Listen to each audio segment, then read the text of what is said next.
Hello, Wild Foresty Sis here. Hope you're having a great day. I'm coming to you with sort of like an afro. I had the opportunity to two-strand twist my hair on Thursday, I think it was, with the use of a leave-in conditioner and 100% African shea butter. And I loved the result. I was like, oh my God. Please, no, please, no, please. Am I going to have to be flipping a coin, determining whether I'm going to be using Shea Moisture products or actually the Shea Butter? I'm just that happy with the results. It's soft. It doesn't feel loaded down with product. I just love the use of the Shea Butter. So we may be talking about, contrast and compare on the products with the Shea Moisture products with their additional ingredients versus just a pure shea butter. So stay tuned for that. It's interesting. I had to go to a class today, and now since I'm on this journey, I'm sort of noticing everybody's hair, and there are three women in there who have, including myself. I'm natural. The other one's wearing, I think she's wearing a full wig. I hope that she doesn't look at this. And the other person is wearing braids. And, we had to tell a little bit about ourselves. And, of course, me being Chatty Cathy, I started talking about this natural hair journey. And it was interesting how, telling someone you're going on a natural hair journey opens up a lot of dialogue into other things.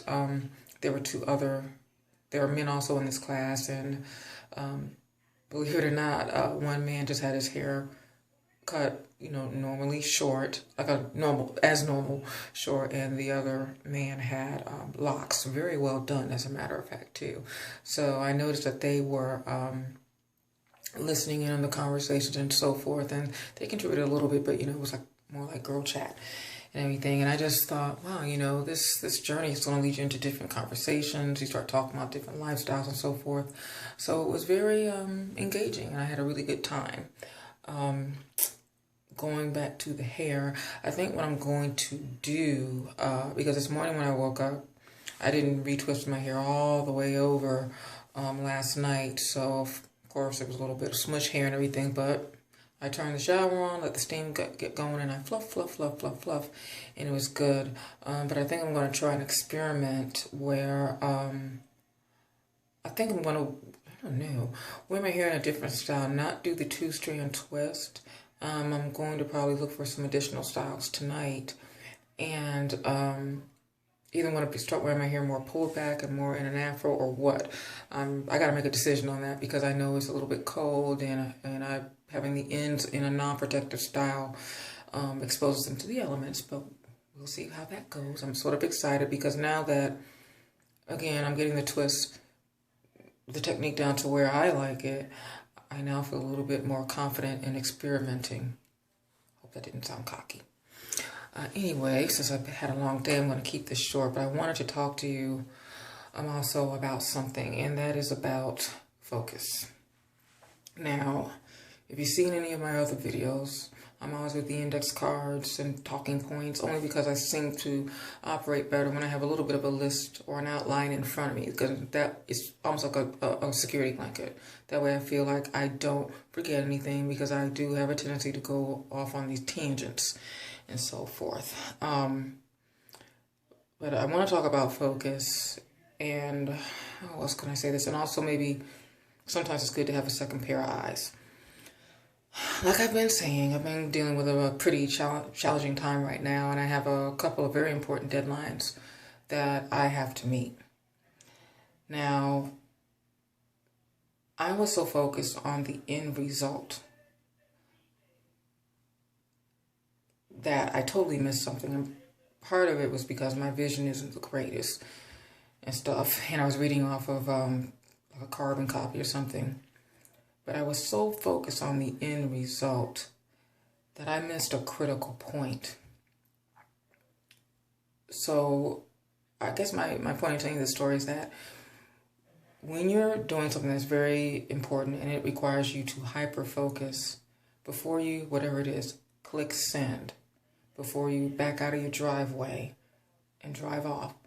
Whatever you do, if you have the opportunity, revisit your work, revisit whatever it is that you're doing, especially if you're dealing with something and you have some emotional sensitivity to, which is the scenario I'm dealing with.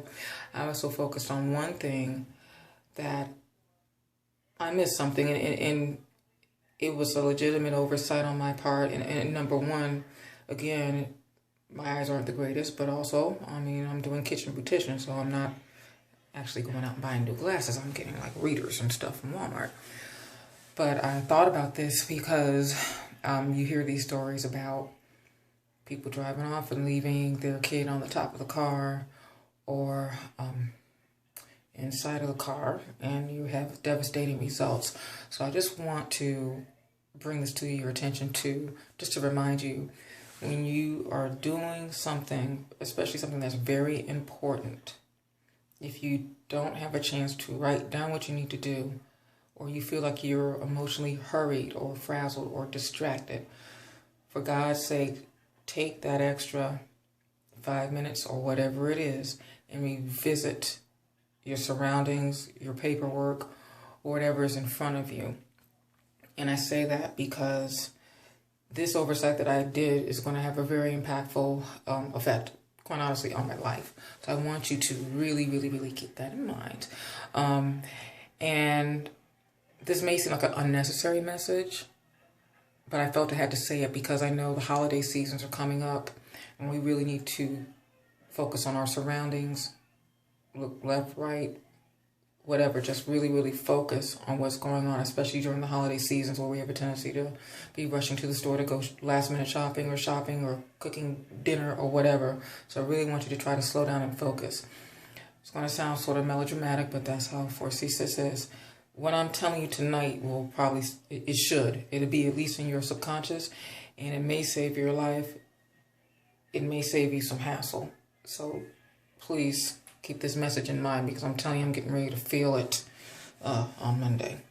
All right, and with that being said, I have a saying to read to you that I wrote down this time on a notepad because I ain't going through anything else, which is, hardships often prepare ordinary people for an extraordinary destiny. And that is by C.S. Lewis. So I'm going to say goodbye for now, but please focus on your surrounding, focus on what you're doing this holiday season. Talk to you soon. Bye-bye.